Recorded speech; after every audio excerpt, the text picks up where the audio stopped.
जी, देखिए तो सही, रोहित का शरीर कोयले की तरह तप रहा है। आंखें नहीं खोल रहा मेरा बच्चा। जल्दी कुछ कीजिए, इसे तो बहुत तेज बुखार चढ़ गया है। मोहन जी, आप फिर से बाहर जाने की तैयारी कर रहे हो। इतनी कड़क ठंड है, जरा भी ख्याल नहीं है अपनी सेहत का। चूल्हा देखिए, बिल्कुल ठंडा पड़ा है। घर में एक दाना तक राशन नहीं बचा। कल रात बच्चों को सिर्फ पानी पिलाकर सुलाना पड़ा था। कोमल, मजबूरी है। धर्म सेठ को जरा सी भी देर बर्दाश्त नहीं होती। आज अगर लेट हो गया ना तो मेरी आधी अधूरी मजदूरी भी काट लेगा। तुम जानती हो, उसकी दुकान के बिना गांव में इतवार और त्योहार अधूरे लगते हैं। आज किसी भी हाल में जाकर पैसे लाना ही पड़ेगा। तभी उनकी 7 साल की बेटी छुटकी अपने बड़े भाई रोहित के साथ पुरानी रजाई से बाहर निकल आती है। दोनों के चेहरे पर नींद और ठंड का बोझ साफ दिख रहा था। बाबा, रात को बहुत ठंड लगती है। मुझे डर सा लगता है। मेरी रजाई बिल्कुल पतली हो गई है। आज जब आप वापस आना ना तो एक मोटी वाली रजाई ले आना, प्लीज बाबा। हाँ बाबा, और मेरी बनियान भी फट गई है। बाहर जाते हुए शर्म आती है। अगर आप रजाई और थोड़ा राशन ले आए तो मैं कपड़ों के लिए कुछ नहीं मांगूंगा। मोहन का सीना भर आता है। वह अपने दोनों बच्चों को देखते हैं। ना उनके पास गर्म कपड़े हैं, ना पेट भर खाना। दर्द को वह दिल के अंदर ही दबा लेते हैं। आंखों से आंसू गिरने नहीं देते। मेरी गुड़िया छुटकी और मेरे शेर रोहित, तुम दोनों बिल्कुल चिंता मत करो। बाबा पूरी कोशिश करेगा। आज धर्म सेठ से पूरे पैसे लेकर आऊंगा। सबसे पहले तुम्हारे लिए नई रजाई, गर्म खाना और घर के लिए राशन लेकर ही वापस आऊंगा। तुम दोनों माँ के पास रहो। वह एक बार फिर कोमल की ओर देखता है। कोमल की आंखों में निराशा थी, सवाल थे, पर शब्द नहीं। मोहन बिना कुछ कहे अपनी फटी सी शॉल कंधे पर डालता है और घर से बाहर निकल जाता है। गहरा कोहरा चारों तरफ फैला हुआ था।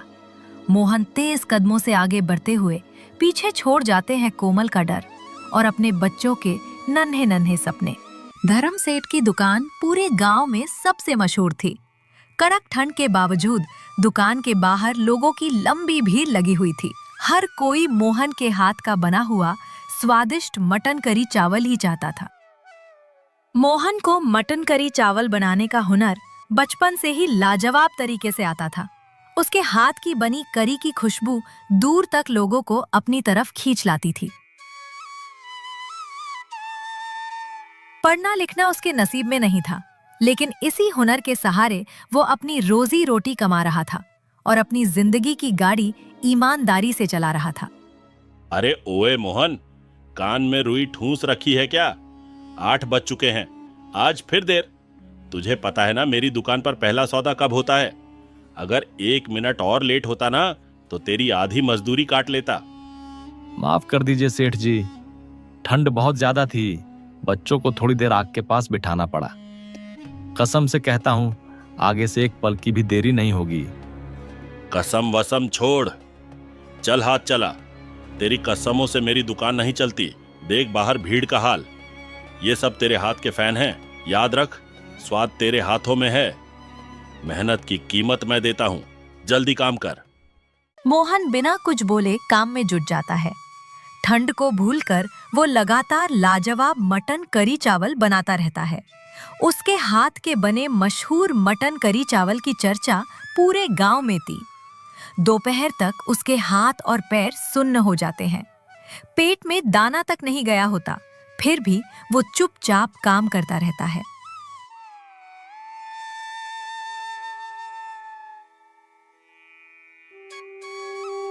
काम खत्म होने के बाद हिम्मत जोड़कर मोहन बोलता है, सेठ जी, आज की मजदूरी और जो पिछली बकाया है अगर आप दे दें तो बड़ी मेहरबानी होगी। घर के लिए राशन और बच्चों के लिए रजाई लेनी है। हाँ, मजदूरी याद है मुझे, पर आज नहीं।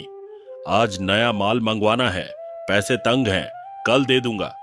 वैसे भी तू इतना भूखा नंगा नहीं है कि एक दिन का खाना न खा सके। प्लीज सेठ जी, कल नहीं। मेरी छोटी बेटी ठंड से कांप रही है, थोड़ा ही दे दीजिए। भगवान की कसम, मैं झूठ नहीं बोल रहा। घर में कल के लिए अनाज का एक दाना भी नहीं है। बहाना बनाना तेरे जैसे लोगों को अच्छे से आता है। झूठा मत बन, और ज्यादा जुबान चलाई ना तो जो बची कुची मजदूरी है वह भी काट लूंगा। निकल यहां से। मोहन झुकी हुई नजरों और बोझिल कदमों के साथ वहां से चला जाता है, जैसे हर रोज अपनी इज्जत वही छोड़ाता हो। उसके हाथ खाली थे और दिल पूरी तरह टूटा हुआ था।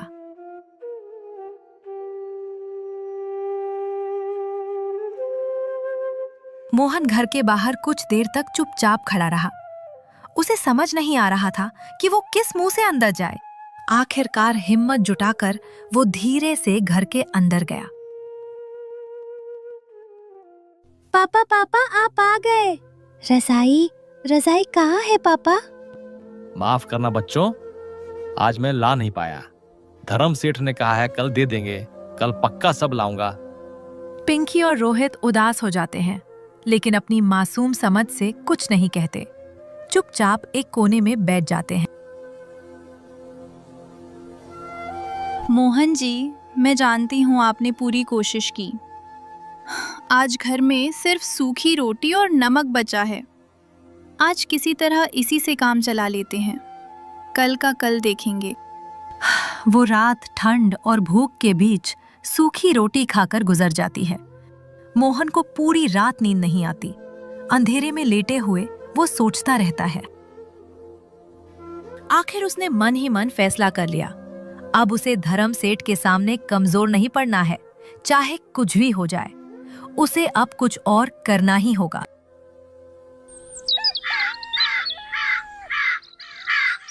पिछली रात की ठंड और भूख के बावजूद आज मोहन समय से पहले ही होटल पहुंच गया था। उसका शरीर अंदर से कांप रहा था, पर मन में एक छोटी सी उम्मीद थी। शायद आज धर्म सेठ उसे कल और आज का पूरा हिसाब दे दे। ओए मोहन, आज बड़ा वक्त से पहले आ गया। लगता है कल की धमकी का असर हो गया। पर यह क्या, शरीर में जान ही नहीं लग रही। इतना धीरे क्यों चल रहा है? हाथ चला, मुझे काम चाहिए, बहाने नहीं। मालिक, शरीर थोड़ा कमजोर जरूर पड़ गया है, पर मैं अपनी पूरी ताकत लगा रहा हूँ। आज जो मटन करी चावल बनेगा वो कल से भी कहीं ज्यादा लजीज और स्वादिष्ट होगा। आप देख लीजिएगा, उंगलियां चाटते रह जाएंगे लोग। मोहन जानता था अगर ज्यादा बोला तो पैसों का सपना भी टूट जाएगा।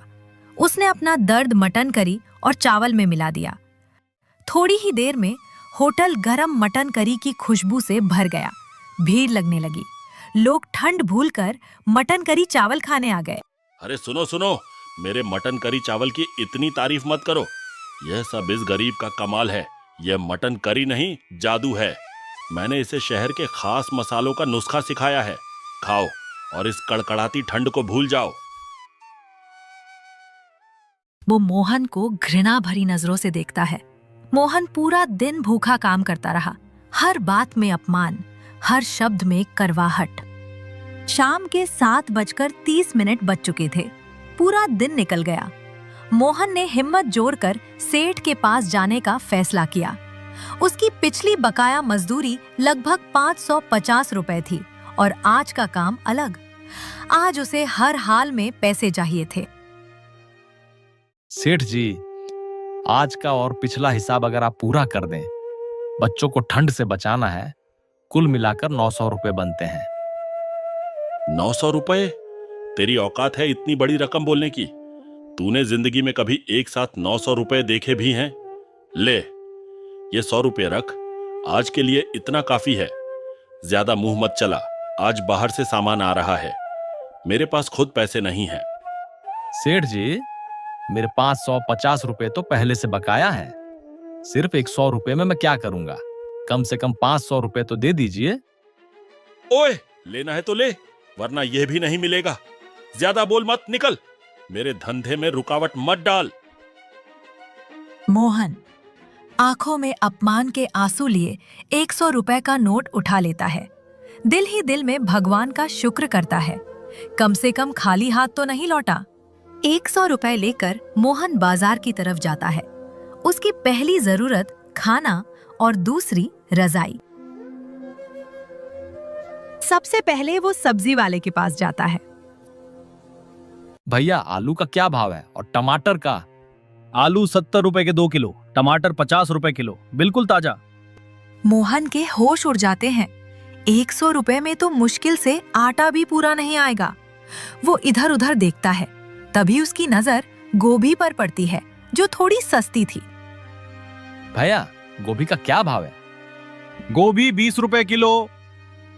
मोहन 20 रुपए की गोभी लेता है। बचे हुए 80 रुपए लेकर रजाई बाजार की तरफ बढ़ता है। तभी उसे अपना बचपन का दोस्त जगदीश दिखता है, जिसकी रजाई की बड़ी दुकान थी।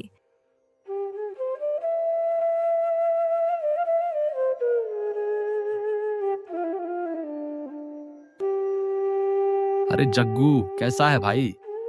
मोहन, इतनी ठंड में यहाँ क्या कर रहा है? रजाई लेने आया है क्या? भाई बस इतने ही पैसे हैं। मेरी छोटी बेटी पिंकी रात भर ठंड से कांपती है। सेठ ने पैसे नहीं दिए। भाई, बाजार में बिना पैसे के चीज नहीं मिलती। प्लीज जग्गू, बस एक रजाई दे दे।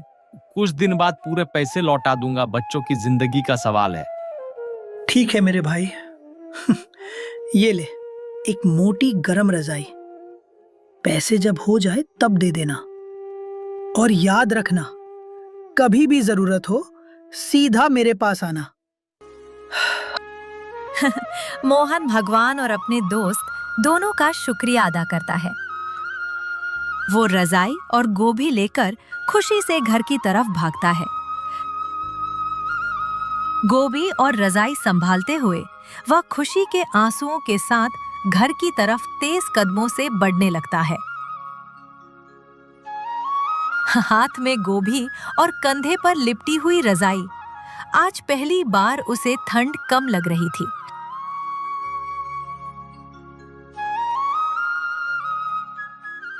पापा, पापा आ गए।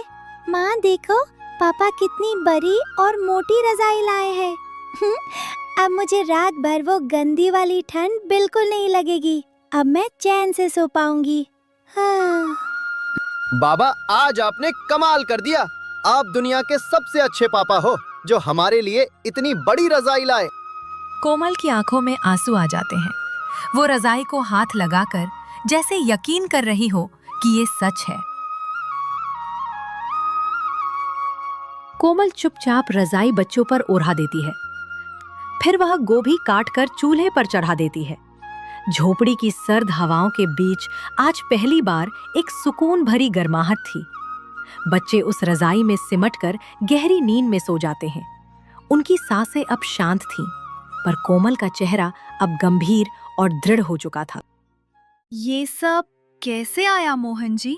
इतनी मोटी रजाई और गोभी भी? सच बताना। सेठ ने आज भी पूरे पैसे नहीं दिए, सिर्फ 100 रुपए पकड़ा दिए।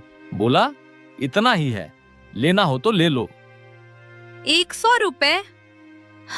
रोज काम करने के बाद भी सिर्फ 100 रुपए? तो ये रजाई? जग्गू ने दी है उधार पर। बोला बच्चों की ठंड में बात नहीं होती। कब तक मोहन, कब तक दूसरों के एहसान पर जिएंगे हम?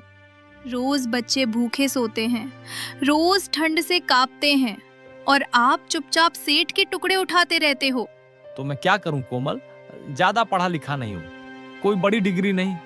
मुझे सिर्फ मटन बनाना आता है और वही काम मिलता है। बस इसी सोच ने हमें यहाँ तक लाकर खड़ा किया है। आप मटन बनाना जानते हो, ये छोटी बात है क्या? पूरा इलाका आपके हाथ का स्वाद जानता है। पर अपनी दुकान खोलना ये कोई खेल थोड़ी है। उसके लिए पैसे चाहिए, सामान चाहिए, जगह चाहिए।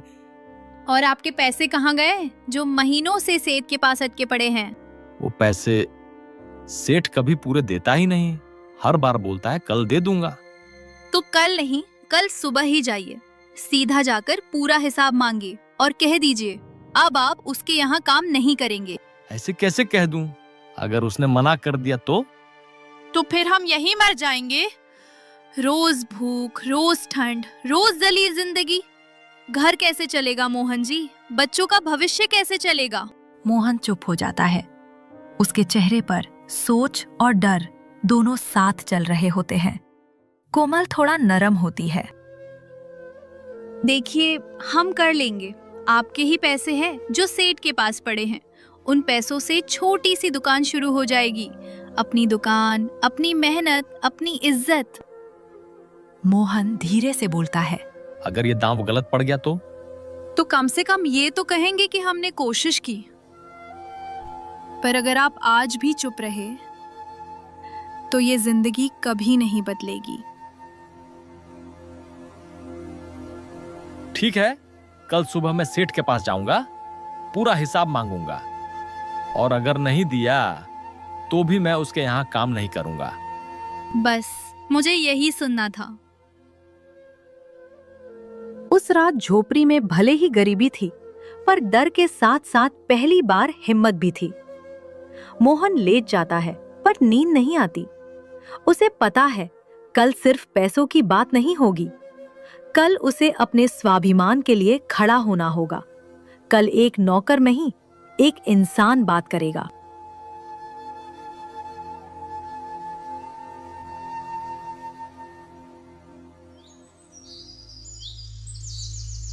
मोहन सुबह से ही चुपचाप काम कर रहा था। पूरे दिन उसने एक शब्द भी ज्यादा नहीं बोला। हाथ चल रहे थे, पर दिमाग सिर्फ एक बात सोच रहा था, पूरा हिसाब। उसे अच्छी तरह पता था कि इस होटल में उसकी ये आखिरी शाम है। आज या तो उसे अपना हक मिलेगा या फिर वह सब कुछ छोड़ देगा। उसने अपनी पूरी ताकत बटोरी और सीधा सेठ के पास जाकर खड़ा हो गया। सेठ जी, मेरा पूरा हिसाब कर दीजिए। मेरा पिछला बकाया और आज की मजदूरी मिलाकर मेरा कुल हिसाब 900 रुपए बनता है। मुझे अब आगे काम नहीं करना, मुझे मेरे पूरे पैसे चाहिए। 900 रुपए? ओए मूर्ख, अपनी औकात देखी है? कभी इतनी बड़ी रकम का नाम लेने से पहले तेरी जुबान नहीं कांपी? तूने 7 जन्मों में कभी 900 रुपए एक साथ देखे भी हैं? बहुत जुबान चलने लगी है तेरी। चल, तेरी नौकरी इसी वक्त खत्म, पर पैसे एक फूटी कौड़ी नहीं दूंगा। जो करना है कर ले। सेठ जी, धोखेबाजी पर मत उतरिए। मैंने अपना खून पसीना एक करके आपके इस होटल को सींचा है। ईमानदारी से मेरा हिसाब कर दीजिए, इसी में आपकी भलाई है। मैं अनपढ़ जरूर हूं, पर बेवकूफ नहीं। मुझे पता है कि मेरा 900 रुपए पूरा हक का पैसा है। ले, तेरे जैसे भूखे नंगों के लिए ये 50 रुपए ही बहुत है। ऐश कर। और रहा पिछला हिसाब, तो वो मैंने अपने जूतों के नीचे दबा दिया है। ज्यादा चूं चांप की तो ये 50 रुपए भी छीन लूंगा और लात मारकर बाहर निकालूंगा। निकल यहां से, इससे पहले कि मेरा हाथ उठ जाए। सेठ जी, याद रखिएगा, आपने आज एक मजदूर का पसीना नहीं, बल्कि एक लाचार बाप के बच्चों का निवाला छीना है। आप गरीब का हक मार रहे हैं, और मैं आज आपको इसी दहलीज पर खड़े होकर श्राप देता हूं कि जिस दौलत का आपको इतना घमंड है, ये दुकान, ये व्यापार और आपकी यह अकड़ एक दिन मिट्टी में मिल जाएगी। जब आप अपने दाने दाने को तरसेंगे, तब आपको इस गरीब मोहन की याद जरूर आएगी। मोहन उस 50 रुपए के नोट को जमीन पर ही पड़ा छोड़ देता है। उसने अपने आंसू पोंछे और बिना पीछे मुड़े तेजी से वहां से चला गया। कड़कती ठंड और घने कोहरे के बीच धर्म सेठ की दुकान के बिल्कुल सामने एक नई दुकान सज चुकी थी। ऊपर सफेद कपड़े के बोर्ड पर लाल अक्षरों में लिखा था, पिंकी मटन करी चावल। अरे, ये तो मोहन है, जो पहले धर्म सेठ के यहाँ मटन करी बनाता था। इसके हाथ का स्वाद तो पूरे गांव में मशहूर था। सेठ की दुकान तो इसी के दम पर चलती थी। देखते ही देखते कुछ ही मिनटों में पिंकी मटन करी चावल पर लंबी लाइन लग गई। अरे वाह मोहन भाई, कमाल कर दिया। एक निवाला मुंह में गया और शरीर की सारी ठंड गायब। बिल्कुल पहले जैसा लाजवाब स्वाद, बल्कि उससे भी बेहतर। मोहन भाई, मेरे लिए 4 प्लेट पैक कर दो, घर लेके जाऊंगा। इधर धर्म सेठ का मटन होटल, जो कभी गांव का सबसे मशहूर था, अब खाली खाली रहने लगा है। हांडी चढ़ी होती है, पर ग्राहक नहीं होते। सेठ जी, आज फिर पूरे दिन में सिर्फ 2 ही प्लेट मटन बिका। सिर्फ 2 प्लेट? क्या मेरे आलीशान होटल के ये दिन आ गए हैं कि अब मुझे ग्राहकों की भीख मांगनी होगी? बाहर से लोग गुजरकर सीधे मोहन के ठेले की तरफ जा रहे होते हैं। धर्म सेठ सब कुछ देख रहा होता है। उसकी आंखों में धीरे धीरे जहर भरने लगता है। वह गुस्से से भड़कता हुआ मोहन के पास आता है।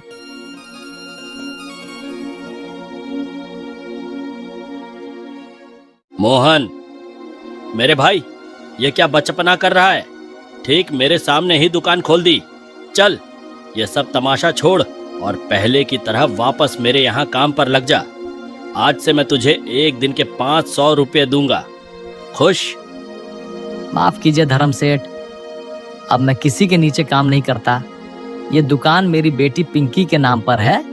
आज मैं जो भी कमाता हूँ अपनी मेहनत और अपनी ईमानदारी से कमाता हूँ। अब मुझे आपके टुकड़ों की जरूरत नहीं है। ओए मोहन, बहुत बड़ा दुकानदार बन गया है तू। ये जो भीड़ देख रहा है ना, ये सिर्फ तमाशा है। लोग कल फिर मेरे ही होटल आएंगे। सेठ जी, लोग तमाशा देखने नहीं, स्वाद चखने और अपना पेट भरने आते हैं। आपने मुझे धक्के मारकर निकाला था, पर भगवान ने मेरे लिए ये रास्ता खोल दिया। अब न मैं आपका नौकर हूँ और न ही मेरा ये हुनर आपकी जागीर। यह सब तेरी 2 दिन की सफलता का घमंड है मोहन। तुझे तो मैं देख लूंगा। याद रखना, बाजार में टिकना इतना आसान नहीं है। इतना कहकर सेठ पैर पटक कर चला जाता है। मोहन उसकी धमकी का कोई जवाब नहीं देता। वो मुस्कुराकर बस एक और प्लेट लगाने लगता है, क्योंकि उसे अब समझ आ गया था, जिस इंसान के हाथों में मेहनत का स्वाद और दिल में ईमानदारी होती है, उसका धंधा दुनिया की कोई भी ताकत बंद नहीं कर सकती। संध्या अपनी सास सुनीता के साथ रहती थी और उन दोनों सास बहुओं में पैसों के लिए अक्सर झगड़ा होता रहता था, क्योंकि उनके घर में कमाने वाला सिर्फ एक मनोज था और उसके ऊपर घर की सारी जिम्मेदारी थी। मनोज के पिता रमेश भी थोड़ा बहुत काम कर लिया करते थे, जिससे उन्हें पैसे मिलते उनसे घर की साग सब्जी आ पाती थी। एक दिन दोनों सास बहुएं मार्केट सब्जी खरीदने जाती हैं।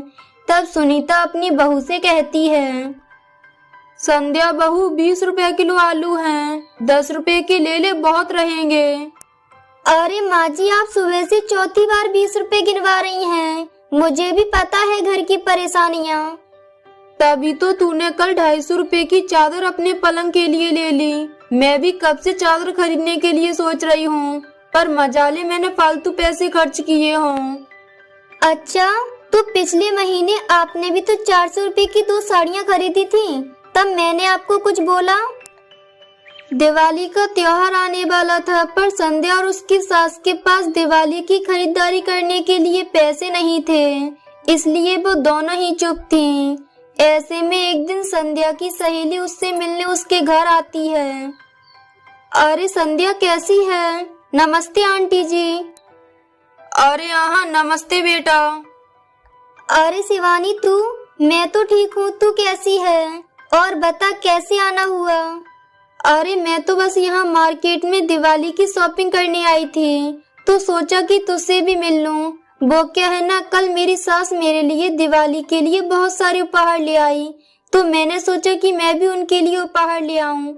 अब हम दोनों सास बहू हैं, तो दिवाली पर एक दूसरे को ढेरों उपहार देते हैं। हमारी दिवाली की शॉपिंग तो 1 महीने पहले से ही शुरू हो जाती है। अच्छा, मैं चलती हूँ। मेरी सास घर पर मेरा इंतजार कर रही होगी, क्योंकि उन्हें पता है कि उनकी बहू उनके लिए उपहार लेने गई है। शिवानी के जाने के बाद संध्या की सास सुनीता अपने मन में सोचती है, ये संध्या आज तक मेरे लिए दिवाली पर एक भी उपहार नहीं लेकर आई, और एक इसकी सहेली को देखो, अपनी सास के लिए कितने उपहार खरीद कर ले जा रही है। मुझे तो मेरी सास ने आज तक एक भी गिफ्ट नहीं दिया, और शिवानी की सास उसके लिए कितने महंगे महंगे तोहफे लेकर आई है। दोनों सास बहू एक दूसरे के बारे में यही सोच रही थीं। 2 दिन बाद दिवाली थी, इसलिए दोनों सास बहुएं घर की सफाई में लगी हुई थीं। सुनीता सफाई कर रही थी, तभी अचानक से उसे चक्कर आ जाते हैं और वो बेहोश होकर जमीन पर गिर जाती है। तब संध्या जल्दी से पानी लेकर आती है और पानी के छींटे अपनी सास पर डालती है। पानी डालती उसकी सास को होश आ जाता है। तब संध्या अपनी सास को उठाकर सोफे पर बिठाती है और अपनी सास से कहती है, क्या हुआ माँ जी, आप अचानक से बेहोश कैसे हो गईं? पता नहीं बहू, मैं तो बस सफाई कर रही थी, तभी अचानक से मुझे चक्कर आ गई और मैं बेहोश होकर जमीन पर गिर गई। माँ जी, मैंने आपसे बोला था ना कि इतना काम मत करो, लेकिन फिर भी आप नहीं मानती हो। अब जाओ, जाकर पलंग पर लेट जाओ, मैं सारा काम कर लूंगी। संध्या अपनी सास से ऐसा कहकर घर के कामों में लग जाती है। उसे ऐसा करते हुए देखकर संध्या की सास मन में सोचती है, संध्या बहू कितनी अच्छी है, मैं तो बेकार में उसके बारे में कितना गलत सोच रही थी। भले ही हमारे घर में पैसे नहीं हैं, लेकिन वो है तो हमारी बहू ही ना।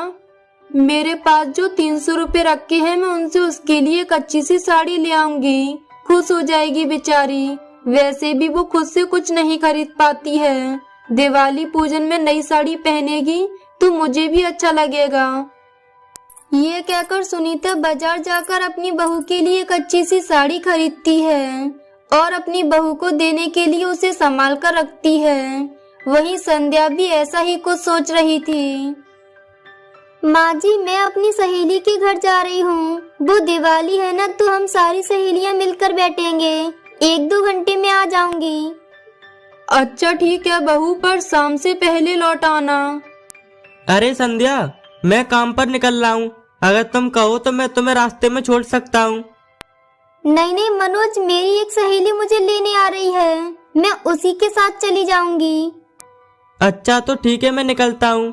कल दिवाली है ना, इसलिए मालिक ने आज मुझे जल्दी बुलाया है, शाम को जल्दी आ जाऊंगा। संध्या मनोज को अकेले जाने का बहाना करके चली जाती है। मैं तो इसके लिए दिवाली का उपहार लेकर बैठी थी और ये है कि मुझे अकेला छोड़कर अपनी सहेलियों के पास चली गई। अरे क्या हुआ भाग्यवान, किस सोच में डूबी हो तुम? कुछ नहीं, मैं तो बस संध्या के बारे में सोच रही थी। बड़ी देर हो गई, अब तक आई नहीं। अरे कोई बात नहीं, दिवाली का त्योहार है तो अपनी सहेलियों के साथ बैठी होगी। अच्छा जे लो 200 रुपए, जे तुम रख लो और जे 200 रुपए संध्या बहू को दे देना। इन पैसों से दिवाली की कुछ खरीदारी कर लेना। वैसे भी अपने बेटे पर हमने कुछ ज्यादा ही लोड डाल दिया है, इसलिए मैं चाहता हूँ हमें उसे कम करना चाहिए। घर का खर्चा और किराया और घर का राशन पानी सब कुछ वो ही लाकर देता है। तभी मनोज घर आ जाता है, पर उसका मन उदास था। अरे माँ, दिवाली का इतना बड़ा त्योहार है और फिर भी मैं आप सबके लिए कुछ नहीं कर सकता, क्योंकि मेरी सारी सैलरी घर के खर्चों में ही चली जाती है। तू पागल है क्या? कितनी तो मेहनत करता है। देख, हम माता पिता की कितनी सेवा करता है, हमारा कितना ख्याल रखता है, घर परिवार के लिए इतना करता है। ये क्या कम है? ऐसे ज्यादा उदास नहीं होते बेटा। चल अब तू जा जाकर आराम कर ले, कल की तो छुट्टी है। ठीक है, अब तुझे ज्यादा सोचने की जरूरत नहीं है। उसके बाद वो दोनों वहाँ से चले जाते हैं। तब सुनीता कहती है, ये संध्या को गए कितनी देर हो गई, पर ये अब तक आई क्यों नहीं? सुनीता की आंख लग जाती है और वो कुछ देर अपने कमरे में सो जाती है। संध्या कब आई उसे पता ही नहीं चलता। अगले दिन दिवाली का त्योहार था और संध्या अपने पूरे घर में रंगोली बनाती है और अपने छोटे से घर में भी झल्लर लगाकर उसे भी अच्छे से सजाती है और लक्ष्मी गणेश के पूजन की भी व्यवस्था करती है। दोपहर के समय जब वो तैयार होने जा रही थी, तब उसकी सास सुनीता अपने पास बुलाकर कहती है, बहू, ये लो मेरी तरफ से दिवाली का उपहार। ये साड़ी मैं तुम्हारे लिए खरीद कर लाई थी। मेरे लिए? माँ जी, आप मेरे लिए दिवाली का उपहार लेकर आई थी। ये साड़ी तो बहुत सुंदर है। मैं तो कभी सपने में भी नहीं सोच सकती थी कि आप मुझे इतना सुंदर उपहार देंगी। मैं ये साड़ी अभी पहन लूंगी। सुनीता जानती थी कि वो साड़ी मात्र 300 रुपए की थी और वो तो उसे अपनी बहू को देते हुए डर भी रही थी, पर संध्या तो पैसों से ज्यादा उपहार में छिपे प्यार की कीमत देख रही थी। संध्या के पास भी सबके लिए बहुत सारे उपहार थे। माँ जी ये देखो, मैं आपके लिए नई साड़ी लेकर आई हूँ। और हाँ, आप नई चादर मांग रही थी ना, ये देखो मैं तकिए के कवर के साथ आपके लिए नई चादर लेकर आई हूँ। और पापा जी के लिए कुर्ता पजामा और मनोज जी के लिए नई पैंट शर्ट भी लेकर आई हूँ। माँ जी इससे पहले कि आप मुझसे कुछ पूछो माफ करना, मैंने उस दिन आपसे झूठ बोला था। मैं अपनी सहेलियों से मिलने गई तो जरूर थी, पर लेकिन मैंने वहाँ सबको रंगोली बनाना सिखाई थी। वहाँ पर उनकी और भी सहेलियाँ आई हुई थी। मैंने सबको रंगोली की कला बनाना सिखाई और सबने मेरी बहुत तारीफ की। ये एक बल्ब शॉप था और मैंने 1 घंटे के हिसाब से खूब पैसे कमाए और उन पैसों से मैं आप सबके लिए खूब सारे उपहार भी ले आई। मेरी बहू इतनी उनार है, ये तो मैंने कभी सोचा ही नहीं। जीती रहो बहू, जीती रहो। तुमने आज मेरा मन इतना खुशहाल कर दिया है कि मैं बता नहीं सकती। मेरी बहू सर्वगुण संपन्न है। अरे हाँ माँ, आप एकदम ठीक कहती हो। मुझे भी संध्या पर बहुत गर्व है। जीती रहो संध्या बहू। सच में जो कुर्ता मुझे बहुत अच्छा लगा। अरे सुनीता, मैंने तुम्हें जो बहू के लिए 200 रुपए दिए थे, वो तुम बहू को शगुन के रूप में दे दो।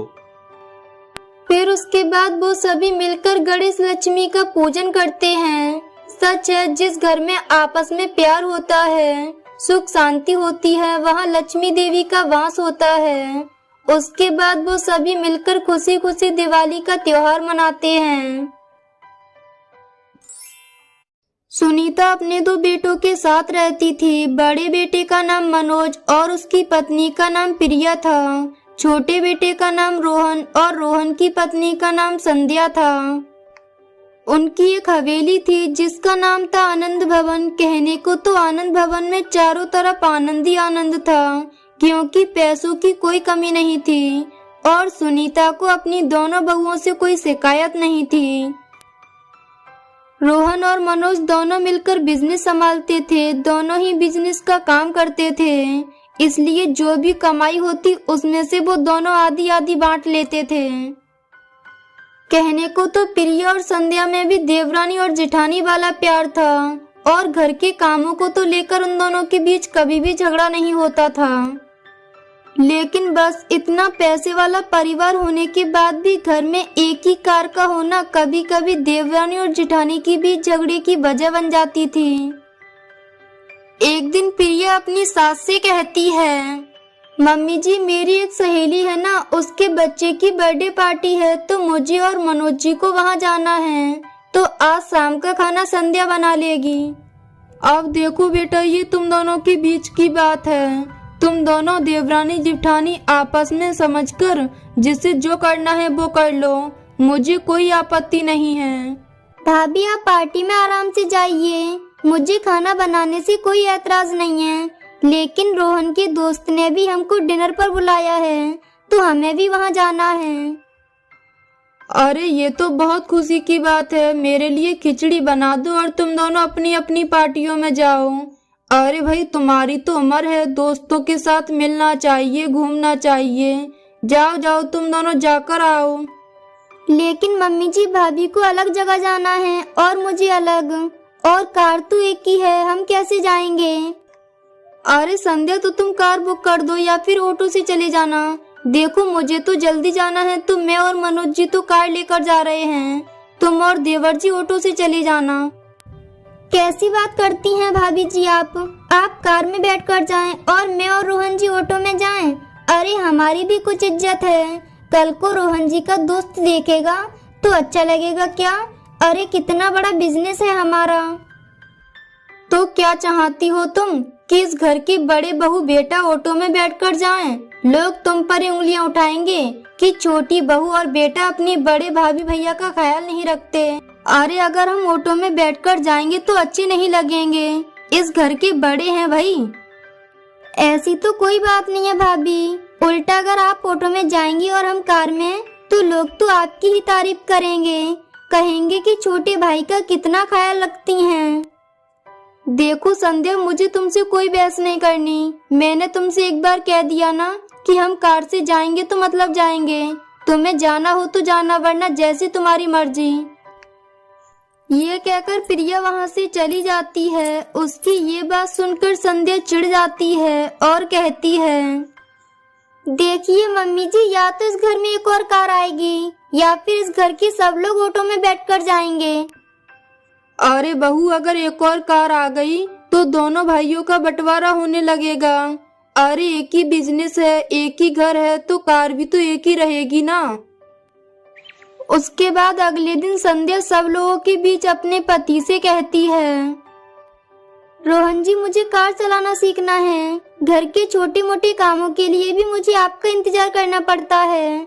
अगर एक बार मुझे कार चलाना आ गई तो मैं सारे काम खुद ही कर लिया करूंगी। अरे यहाँ क्यों नहीं, जैसा तुम चाहो, मैं आज ही किसी कार ड्राइविंग वाले से बात कर लूंगा। ये आप कैसी बातें कर रहे हो रोहन जी? अगर एक बार मेरी देवरानी कार चलाना सीख गई तो ये घर में किसी को हाथ भी नहीं लगाने देगी। और वैसे भी मैंने तो पहले कह दिया था मनोज जी से, और उन्होंने बात भी कर ली है। इसलिए पहले गाड़ी चलाना तो मैं ही सीखूंगी।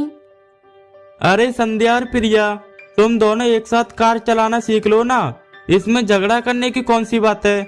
जब जिसको सामान खरीदने की जरूरत हो, चाहे कोई भी चली जाना। नहीं, साथ में गाड़ी सीखना तो बिल्कुल ही बेकार है। अब जिस दिन ड्राइवर मुझे गाड़ी सिखाएगा उस दिन ये संध्या जरूर कोई ना कोई प्रॉब्लम क्रिएट करेगी।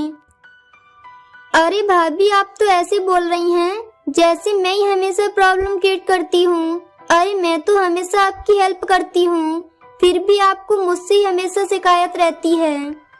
घर के कामों के लिए तो मैंने कुछ कहा नहीं, बात तो कार की हो रही है संध्या। पहले मैं सीख लेती हूँ, और वैसे भी तुम्हारे जो भी काम हुआ करेंगे वो मैं कर दिया करूँगी। आखिर मैं घर की बड़ी बहू हूँ।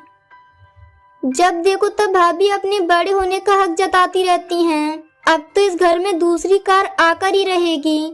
मैं भैया भाभी के साथ कार शेयर नहीं कर सकती। ये तुम कैसी बात कर रही हो संध्या? वैसे वो ठीक ही कह रही है देवर जी। आप ना एक और गाड़ी खरीद ही लो, सारा झंझट ही खत्म हो जाएगा। अरे हम क्यों खरीद लें? जो भी कार आएगी उसमें दोनों को आधे आधे पैसे लगाने होंगे, क्योंकि इतने सालों से ये कार आई थी तो इसमें भी तो दोनों ने पैसे लगाए थे, तो हम अपने पैसों से क्यों खरीद लें? हे भगवान, तुम दोनों का झगड़ा फिर से शुरू हो गया। अरे कैसे समझाऊं मैं तुम दोनों को? हर बार तो दोनों अपने आप ही एडजस्ट कर लेती हैं, लेकिन कार का नाम आते ही दोनों कितनी बुरी तरह से लड़ने लगती हैं। ऐसे ही कुछ दिन बीत जाते हैं। एक दिन सुनीता अपने छोटे बेटे रोहन से कहती है, अरे रोहन बेटा, दुकान जाने से पहले जरा मुझे मंदिर छोड़ देना। वो क्या है ना, आज मुझे प्रसाद चढ़ाने जाना था। अच्छा ठीक है माँ, मैं अभी कार की चाबी लेकर आता हूँ। भैया तो पैदल ही चली गए, मैं भी पैदल चला जाता, लेकिन जब आपको मंदिर छोड़ना है तो फिर मैं कार ही ले जाता हूँ। अच्छा ठीक है बेटा, तो चल। सुनिए रोहन जी, मुझे भी ले चलिए ना। मुझे भी अपने लिए साड़ी लेने जाना था। अब आप जा ही रहे हो तो मुझे भी ले चलिए। देवर जी, मुझे भी अपनी सहेली के घर जाना था, आप मुझे भी ले चलिए। आप भी ना भाभी, मैं और रोहन जी जब भी कार को हाथ लगा दें आपको बीच में जरूर घुसना होता है। अरे अरे, अब लड़ो मत, जिसको चलना है जल्दी चलो, मुझे देर हो रही है। माँ, आप आगे वाली सीट पर बैठ जाओ, संध्या और भाभी पीछे वाली सीट पर बैठ जाएंगी। अरे नहीं रोहन बेटा, मुझे आगे बैठने से चक्कर आते हैं। अरे मम्मी जी, कोई बात नहीं, मैं आगे बैठ जाती हूँ। अरे भाभी जी, ये क्या बात हुई? जब भैया कार चलाते हैं तब भी आप आगे बैठती हैं, अब रोहन जी के साथ भी आप बैठेंगी? आज तो आगे मैं बैठूंगी। अरे तुम तो कार का नाम आते ही लड़ने लगती हो। अरे वो तो आप भी करती हैं भाभी। इस तरह उन दोनों में एक बार फिर से बहस हो जाती है। उनको इस तरह लड़ते हुए देखकर सुनीता का दिमाग खराब हो चुका था। उसके बाद सुनीता मंदिर पहुंचकर पूजा कर रही थी, तभी उसकी पड़ोसन की नजर सुनीता पर पड़ती है और वो उसे उदास देखकर उससे कहती है, क्या हुआ सुनीता बहन, आप आज इतनी उदास क्यों लग रही हैं? वैसे आप जब भी मंदिर आती हो तो आपके चेहरे पर मुस्कुराहट रहती है, लेकिन आज क्या हो गया? अरे सीमा क्या बताऊं, मेरी दोनों बहुएं किसी बात पर झगड़ा नहीं करती, घर के काम भी मिल बांट कर करती हैं, लेकिन कार के नाम पर दोनों ऐसे लड़ती हैं जैसे बिल्लियां लड़ती हों। अच्छा तो ये बात है, कार एक है और बहुएं दो हैं। अरे हाँ सीमा यही बात है, और हमारी कार तो घर में झगड़े की विषय बन गई है। देखो सुनीता बहन, मैं आपको एक ही सलाह दूंगी, अगर हमें पता हो कि घर में किस वजह से झगड़े हो रहे हैं तो हमें उस वजह को ही खत्म कर देना चाहिए, बाकी तो आप समझदार हैं। सुनीता अपनी पड़ोसन की बात समझ गई थी और वो अपने घर आई। रात को सभी सो गए थे। फिर अगले दिन जब सब सोकर उठे तो अचानक से संध्या की नजर बाहर की तरफ गई और उसने खिड़की के बाहर देखा तो वो जोर से चिल्लाने लगी, अरे मम्मी जी, हमारी जो कार बाहर खड़ी रहती है कहीं नजर नहीं आ रही। अरे कहीं कोई चोरी कर कर तो नहीं ले गया? अरे नहीं नहीं भैया, ऐसे कैसे हो सकता है, मैंने तो कार को लॉक करके रखा था। लगता है आधी रात को भाभी कार को कहीं खड़ी करके आ गई हैं ताकि हम उसमें बैठ न सकें। हाँ, तुम तो मुझ पर इल्जाम लगाने के मौके नहीं छोड़ती। अरे अब मुझे कौन सा कार चलाना आती है जो मैं उसे कहीं और खड़ा करके आऊंगी। अरे रोहन, मुझे लगता है कि हमें पुलिस स्टेशन जाकर अपनी रिपोर्ट दर्ज करवानी चाहिए। आखिर में हमारी कार गई तो गई कहाँ। अरे हाँ भैया, आप एकदम ठीक कहते हो, मैं अभी थाने जाकर रिपोर्ट लिखवा कर आता हूँ। अरे एक मिनट, बंद करो ये अपने बकवास।